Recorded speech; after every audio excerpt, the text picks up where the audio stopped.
फिर देखिएगा किस तरह से डॉलरों की बारिश होती है। अब तुम देख। आशिक हो, हाँ, पागल हो जाओगे मेरी तरह। पहले आपकी तरह ही था, या आशिक बन गया।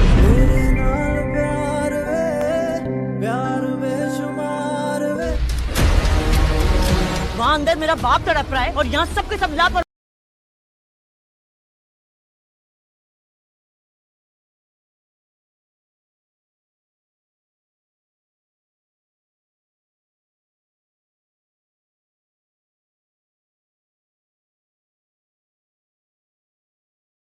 चढ़ोगे कि कोई तुम्हारे करीब भी नहीं पहुंच पाए। अगर अपना ही पैसा लगाना था तो शेर की जरूरत क्या थी। बस एक बार मुझे अमेरिकन सरजमीन पे उतरने दे। बार बार किस्मत जो मिलाए रे।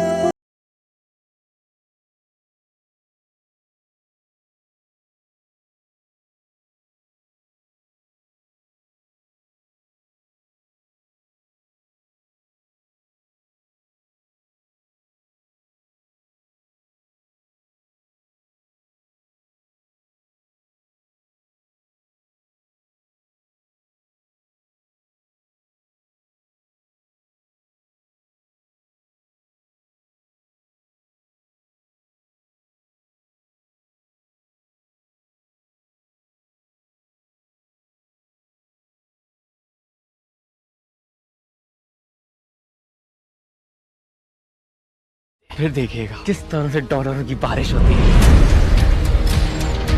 अब तुम देख। आशिक हो, हाँ, पागल हो जाओगे मेरी तरह। पहले आपकी तरह ही था, या आशिक बन गया।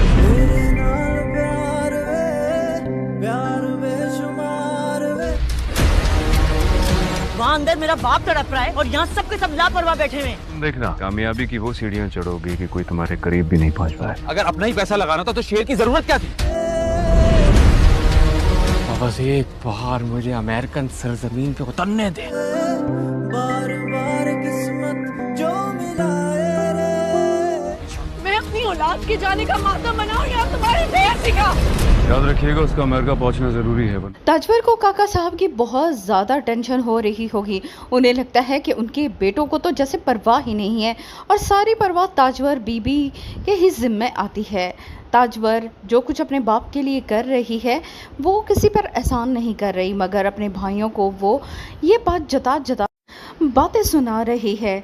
जैसे ही शेर आहत को अपने शीशे में उतारेगा फ़ौरन ही इस बात का भी इंतज़ाम करेगा कि आहत का अमेरिका जाना भी ज़रूरी है, ताकि उसे यकीन हो सके कि जहां पर वो जा रहा है वहां डॉलर्स की बारिश होगी।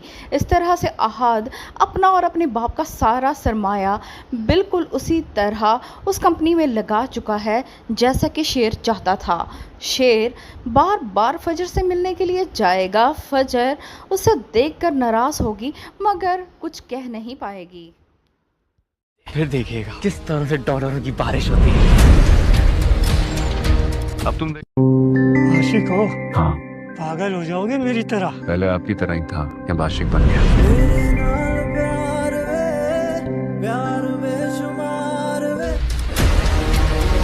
वहाँ अंदर मेरा बाप तड़प रहा है और यहाँ सबके सब लापरवाह बैठे हुए हैं। तुम देखना, कामयाबी की वो सीढ़ियां चढ़ोगे कि कोई तुम्हारे करीब भी नहीं पहुंच पाए। अगर अपना ही पैसा लगाना था तो शेर की जरूरत क्या थी।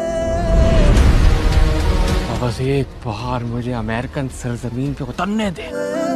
बार बार किस्मत जो मिलाए रे। मैं अपनी औलाद के जाने का मातम मनाऊं या तुम्हारी बेइज्जती का। याद रखिएगा, उसका अमेरिका पहुंचना जरूरी है। ताजवर को काका साहब की बहुत ज़्यादा टेंशन हो रही होगी।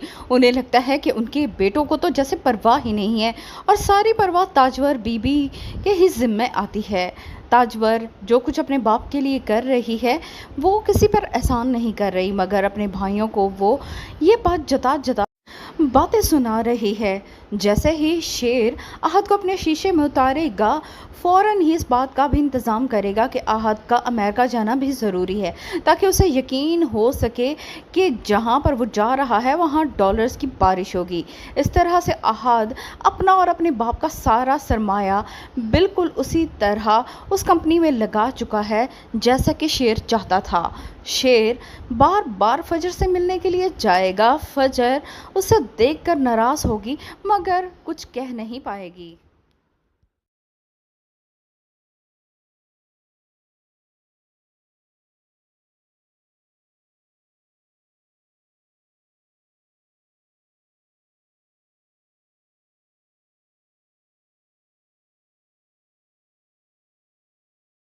क्राइम थे वो FIA डील करता था।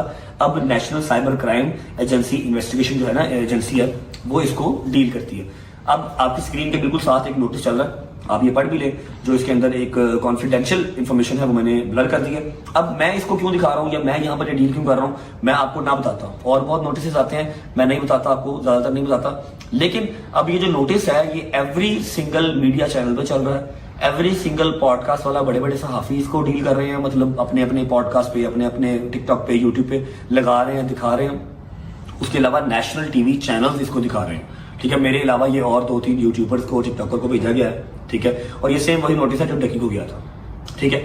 एक चीज और जो मैं यहाँ पर क्लैरिफाई करना चाहूंगा कि टिकटॉक पे, इंस्टा पे, यूट्यूब पे हर जगह पे चल रहा है कि दूसरा नोटिस गया है। दूसरा नहीं, ये पहला नोटिस है जो मेरे घर पे आया है। शायद NCCIA ने भेजा होगा लेकिन मुझ तक वो नहीं पहुंचा, मेरे घर पे वो नहीं पहुंचा। ये पहला नोटिस पहुंचा है, मैं इसको अपनी आवाम को क्लियर कर देता हूँ। और जाहिर बात है, हमारा स्टेट है, स्टेट ऑफ लॉ है, हम उसकी रिस्पेक्ट करते हैं और करनी भी चाहिए। आप किसी भी कंट्री में रहते हैं, वहाँ की स्टेट का, वहाँ का जो लॉ है उसका आप ख्याल करते हैं तो फिर ही एक अच्छा शहरी आप कहलाते हैं। मैं ये नोटिस आपके सामने पढ़ लेता हूँ, आप सुनिएगा। नोटिस आया है जी NCCIA की तरफ से, Lahore zone, notice for attendance US 160 CR.PC, ठीक है। ये कोई सेक्शन है या जो भी है, मुझे इसका नहीं पता। नेम रजब, फादर नेम रजब अली भट्ट, एड्रेस आ गया, सेल नंबर आ गया, CNIC आ गया, ये ब्लर किया हुआ मैंने। और सब्जेक्ट आ गया इंक्वायरी नंबर, एक सेशन, फिर दूसरा सेक्शन, ये 2 दफाएं लगाई हैं मेरे ऊपर। डेट है 13/6/2025, 13/6/2025 को ये इशू हुआ of NCCIA Lahore. This agency is conducting a probe on the above title inquiry details as mentioned below, ठीक है। नेम ऑफ द कंप्लेनेंट, मतलब जिसने मेरे खिलाफ कंप्लेंट दी है वो कोई शख्स नहीं है, कोई सिंगल पर्सन नहीं है। जिसने मेरे खिलाफ कंप्लेंट दी है वो है the state through NCCIA Lahore, मतलब कि स्टेट ने, मतलब कि सरकार ने खुद कंप्लेंट की है NCCI को, मेरे अगेंस्ट भी और भी जो यूट्यूबर्स हैं उनके अगेंस्ट भी। नेम ऑफ एलिज एक्यूज्ड रजब भट्ट मेरे खिलाफ। FIR इंक्वायरी नंबर ब्लर किया हुआ है, कॉन्फिडेंशियल है। Gist of allegations, the allegation levelled against you are. अब आगे जो इसका सब्जेक्ट है वो पढ़ लेते हैं। Involvement in financial scam through online trading app, motivating youth for investment in online gambling app, use of social